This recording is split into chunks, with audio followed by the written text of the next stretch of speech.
ओम नमः शिवाय भक्तों, जैसा कि आप सभी जानती हैं कि सावन का ये पवित्र महीना अब अपने अंतिम पड़ाव पर है। 24 अगस्त को सावन का अंतिम और सबसे खास सोमवार है। ये केवल सावन का आखिरी सोमवार नहीं है, बल्कि भगवान भोलेनाथ और माता पार्वती का सबसे विशेष आशीर्वाद पाने का अंतिम महाअवसर भी है। यदि आपने पूरे सावन में कोई विशेष पूजा नहीं की या किसी कारणवश सावन सोमवार का व्रत छूट गया तो घबराइए मत। शास्त्रों में बताया गया है कि सावन के अंतिम सोमवार को किया गया एक छोटा सा उपाय पूरे सावन महीने की पूजा का फल दे सकता है। आज की इस वीडियो में हम जानेंगे कि 24 अगस्त को शादीशुदा महिलाओं को हरी चूड़ियों का कौन सा अचूक उपाय करना चाहिए, जिससे पति की लंबी उम्र, अच्छा स्वास्थ्य, घर में सुख समृद्धि और अखंड सौभाग्य का आशीर्वाद मिले। जैसा कि आप सभी माताएं बहनें जानती हैं, सावन के प्रारंभ दिन से ही हरी चूड़ी धारण करने की परंपरा मानी जाती है। किसी ने अपने पति के हाथों से हरी चूड़ी पहनी तो किसी ने इसे अपने पति या परिवार की ओर से प्रेम और सौभाग्य के प्रतीक के रूप में ग्रहण किया। हिंदू मान्यताओं में हरी चूड़ियों को सुहाग, समृद्धि और सुख शांति से जोड़कर देखा जाता है। लेकिन अब सावन के आखिरी सोमवार 24 अगस्त के दिन इसी हरी चूड़ी से जुड़ा एक विशेष उपाय हम आपको बताने जा रहे हैं। मान्यता है कि इस उपाय को श्रद्धा और विश्वास के साथ करने से जीवन में रुके हुए कार्यों को गति मिल सकती है और मनोकामना पूर्ति की राह आसान हो सकती है। चाहे आपकी चिंता धन की कमी को लेकर हो, कारोबार में बार बार आ रही रुकावटों को लेकर हो, घर में सुख शांति की कमी हो या लंबे समय से कोई इच्छा अधूरी पड़ी हो, इस उपाय को पूरी श्रद्धा के साथ भगवान शिव और माता पार्वती का स्मरण करते हुए जरूर करें। तो सभी माता बहनों से मेरा निवेदन है कि आज की वीडियो आपके लिए ही बनाई गई है, तो सावन की इस वीडियो को पूरा देख लेना। अगर आज आपने इस वीडियो को छोड़ दिया तो मानो अपने साक्षात भगवान से और माता पार्वती के आशीर्वाद को छोड़कर जा रहे हैं। क्योंकि भक्तों, आज की इस वीडियो में हम विस्तार से जानेंगे सावन चूड़ियों का धार्मिक महत्व क्या है, इन्हें सावन महीने में खरीदने का शुभ दिन कौन सा है, पहनने का सही समय क्या है, किन दिनों में भूलकर भी इन्हें नहीं खरीदना चाहिए, और तो और जिन्होंने सावन के प्रारंभ में ही हरी चूड़ी खरीदी है, हाथों में धारण किए, पहनी हुई है, तो उनका क्या करें, तो ये गुप्त उपाय बताऊंगा। और आखिर क्यों मां पार्वती को अर्पित करके पहनी गई चूड़ियां विशेष रूप से शुभ मानी जाती हैं, इन सभी सवालों के जवाब हम आपको इसी वीडियो में देने जा रहे हैं। तो वीडियो के अंत तक आपको बने रहना है। वीडियो को काट काट कर देखने के भूल बिल्कुल भी मत कीजिएगा। माताएं बहनों, अगर आप चाहती हैं कि भोलेनाथ और मां पार्वती की कृपा आपके परिवार पर बनी रहे, पति की आयु, स्वास्थ्य और उन्नति के लिए आपका श्रृंगार वास्तव में मंगलकारी बने, तो इस वीडियो को अंत तक अवश्य देखिएगा। बीच में वीडियो छोड़ने की गलती बिल्कुल मत कीजिएगा, क्योंकि अंत में मैं एक ऐसा छोटा सा उपाय भी बताऊंगा जिसे बहुत कम महिलाएं जानती हैं, जिसे जानना हर माताएं बहनों के लिए जरूरी है। खासकर सुहागन महिलाएं जो सावन सोमवार का व्रत रखती हैं, प्रतिदिन पूजा पाठ करती हैं। अगर आप भगवान भोलेनाथ और मां पार्वती में श्रद्धा रखते हैं, विशेष रूप से आज हम बात करेंगे सावन के महीने में पहनी जाने वाली हरी चूड़ियों के उस आध्यात्मिक और वैज्ञानिक रहस्य के बारे में, जिसका सीधा संबंध माता पार्वती के अखंड सौभाग्य से और भगवान शिव की प्रसन्नता से जुड़ा हुआ है। अक्सर महिलाएं बाजार जाती हैं, हरे रंग की खूबसूरत कांच की या मेटल की चूड़ियां खरीदती हैं, उन्हें पहन लेती हैं और सोचती हैं कि उनका श्रृंगार पूरा हो गया। लेकिन क्या कभी आपने ये जानने का प्रयास किया कि आखिर क्यों मां पार्वती को हरी चूड़ियां इतनी प्रिय हैं? क्यों शास्त्रों में सावन के अंतिम सोमवार को हरी चूड़ियों का दान करने और उन्हें सिद्ध करके धारण करने की परंपरा बनाई गई है? और आखिर वो कौन सी ऐसी एक छोटी सी भूल है जो 90% महिलाएं चूड़ी पहनते समय कर बैठती हैं, जिसके कारण उनकी पूजा का शुभ फल उन्हें प्राप्त नहीं होता, बल्कि घर में अनचाहा तनाव और आर्थिक तंगी आने लगती है? इन्हीं सवालों का जवाब मैं आपको इस वीडियो में दूंगा और कुछ कुछ तो उपाय के बारे में बताऊंगा। जिन महिलाओं ने हरी चूड़ी पहनी है तो वो 24 अगस्त के दिन उसे उपाय को कर लेंगे तो उसका बेड़ा पार हो गया। मानो तो वीडियो को अभी लाइक कर दीजिए, कमेंट में पूरे विश्वास के साथ लिखिए ओम नमः शिवाय, और यदि आप चैनल पर नए हैं तो चैनल को जरूरी सब्सक्राइब करके बेल आइकन अवश्य दबा दीजिए, ताकि सावन व्रत पूजा और सनातन धर्म से जुड़ी ऐसी महत्वपूर्ण जानकारियां सबसे पहले आपको मिलती रहे। चलिए बिना समय गंवाए शुरू करते हैं। मेरी प्यारी माताएं बहनों, आज मैं आप सबसे एक छोटी सी बात पूछना चाहता हूं। जैसे ही सावन का महीना प्रारंभ हुआ तो क्या आपके मन में भी एक अलग ही आनंद नहीं जागता?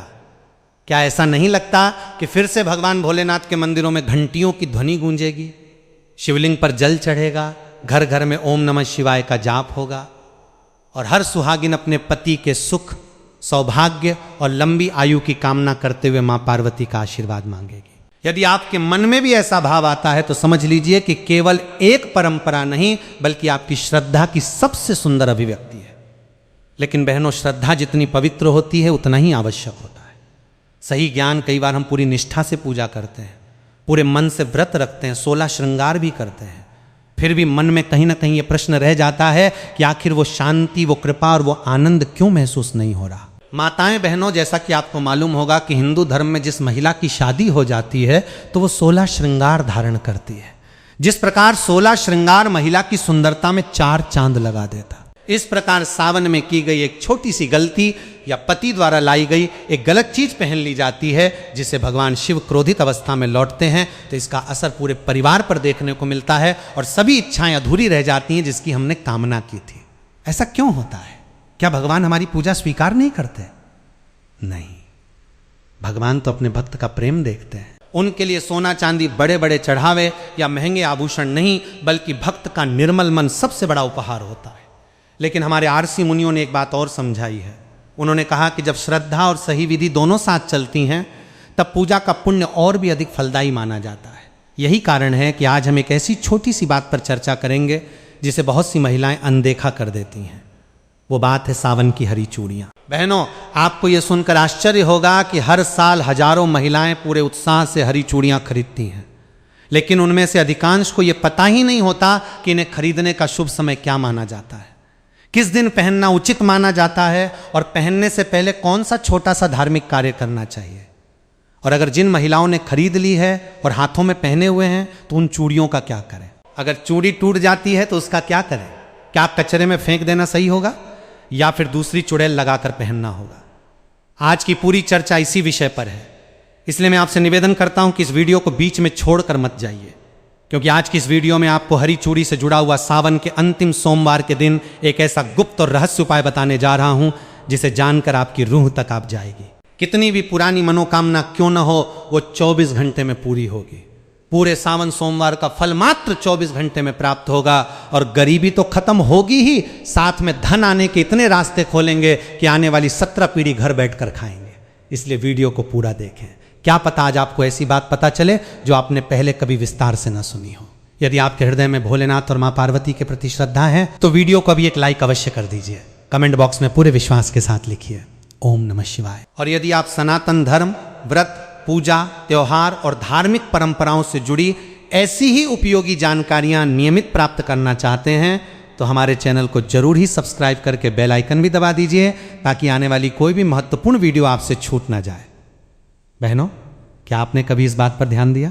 आज का ये वीडियो विशेष रूप से उन महिलाओं के लिए तैयार किया गया है जो अपने पति की लंबी आयु चाहती हैं, जो चाहती हैं कि उनके घर में कभी अन्न और धन की कमी ना हो और जिनके दाम्पत्य जीवन में छोटी छोटी बातों को लेकर क्लेश या तनाव बना रहता है।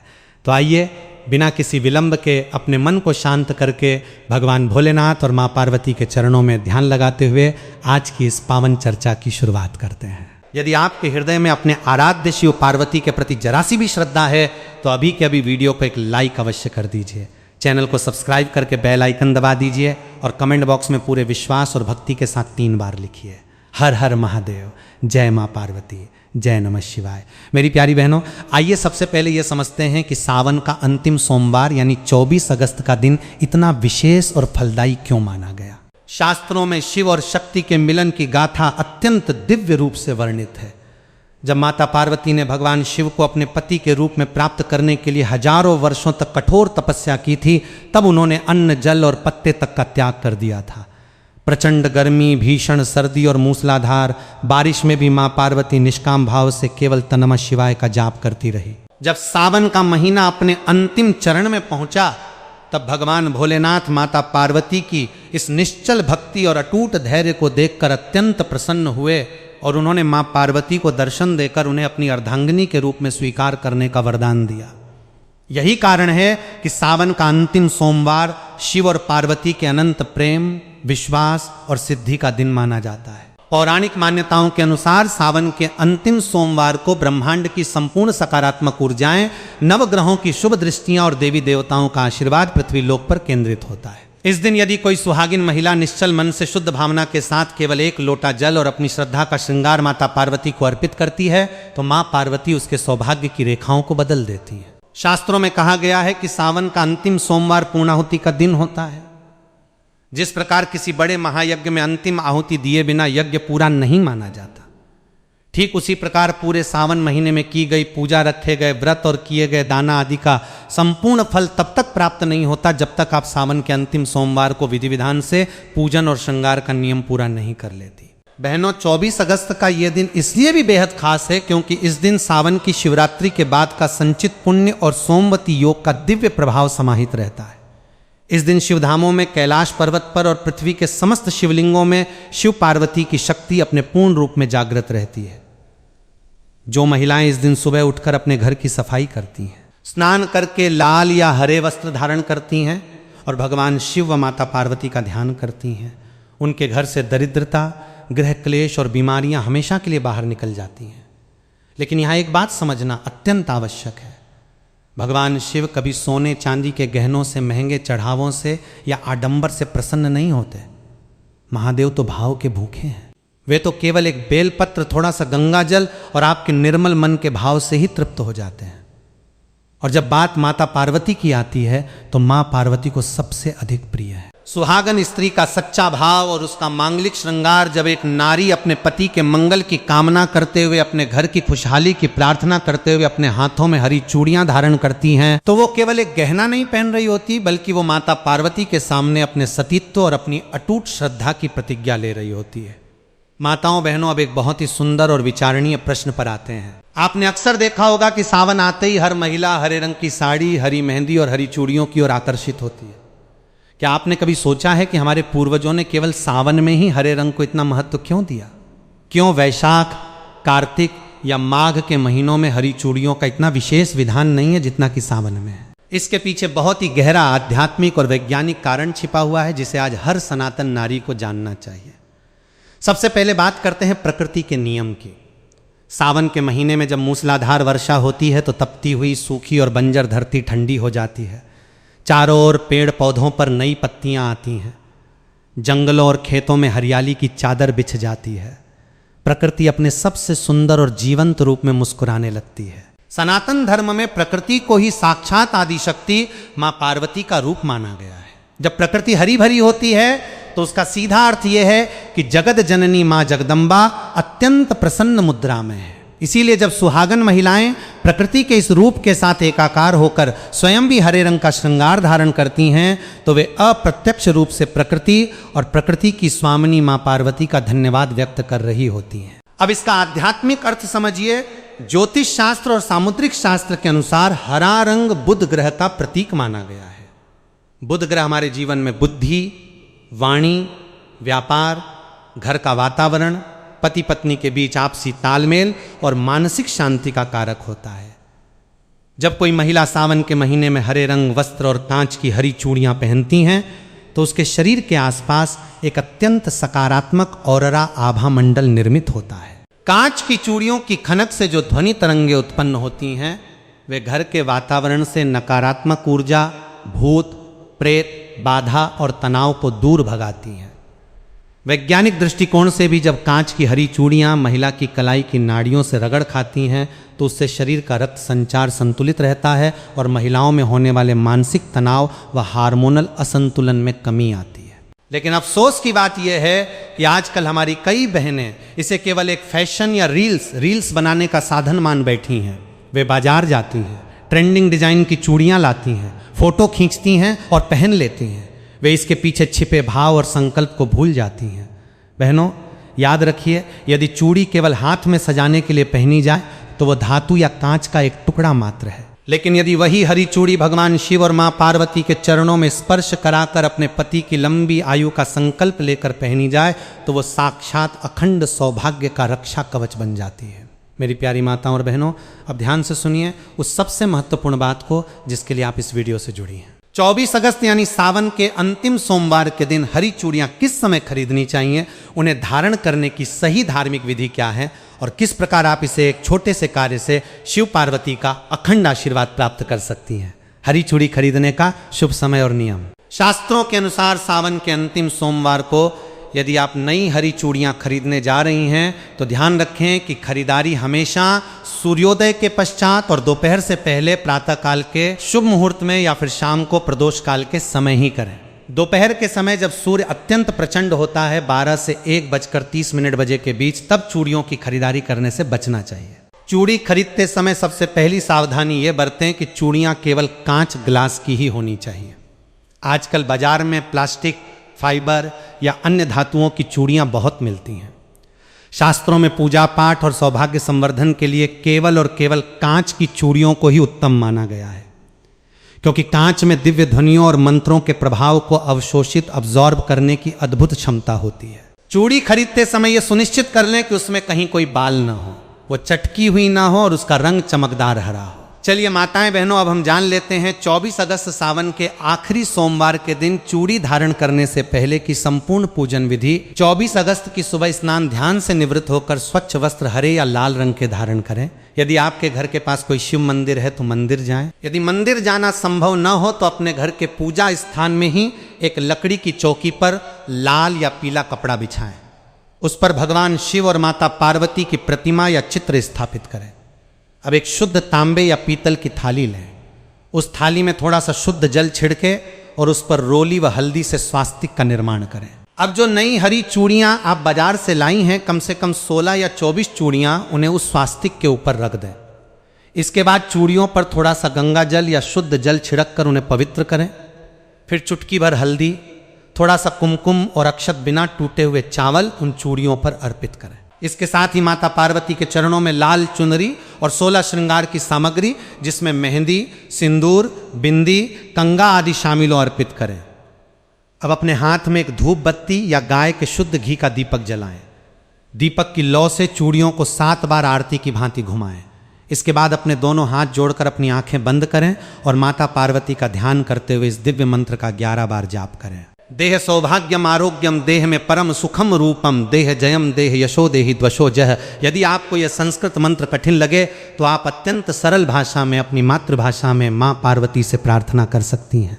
हे संपूर्ण जगत की माता गौरी, हे जगदम्बे, जैसे आपका और भोलेनाथ का संबंध अनंत और अमर है, वैसे ही मेरे सुहाग की सदा रक्षा करना। मेरे पति को उत्तम स्वास्थ्य, लंबी आयु और सन्मार्ग प्रदान करना। मेरे घर परिवार में कभी प्रेम की हरियाली कम न होने देना और मेरी इस नादान भेंट को स्वीकार करना।